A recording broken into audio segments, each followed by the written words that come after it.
सोचो, तुम्हारे पिता ने एक बड़ा साम्राज्य बनाया हो, हर कोना जीता हो, सब कुछ सेट हो। ए फ्लैट जिम्मेदारी तुम पर है, बिना कोई गलती किए सब कुछ संभालने की। यही काम था बिंदुसार का। चंद्रगुप्त के संन्यास लेने के बाद बिंदुसार ने गद्दी संभाली। तब उसकी उम्र सिर्फ 22 to 23 साल के आसपास थी, पर जिम्मेदारी बड़ी थी, भारत के इतिहास का सबसे बड़ा साम्राज्य चलाना।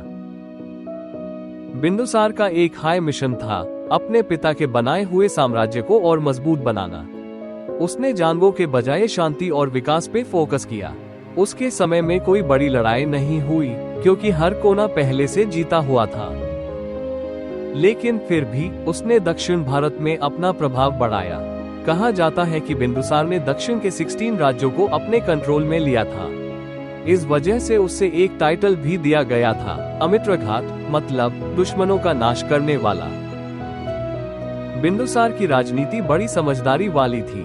उसके मिनिस्टर भी बड़े अलग लेवल के थे, जैसे चाणक्य, जो चंद्रगुप्त के समय से ही उसके साथ थे। उसने ग्रीक राजाओं के साथ भी संबंध बनाए रखे और भारत को एक पावरफुल राष्ट्र बनाए रखा। बिंदुसार के जीवन का सबसे इंटरेस्टिंग पार्ट ये था कि उसका बेटा अशोक था, जो बाद में अशोका द ग्रेट बना। पर शुरुआत में अशोक को सम्राट बनाना इतना आसान नहीं था।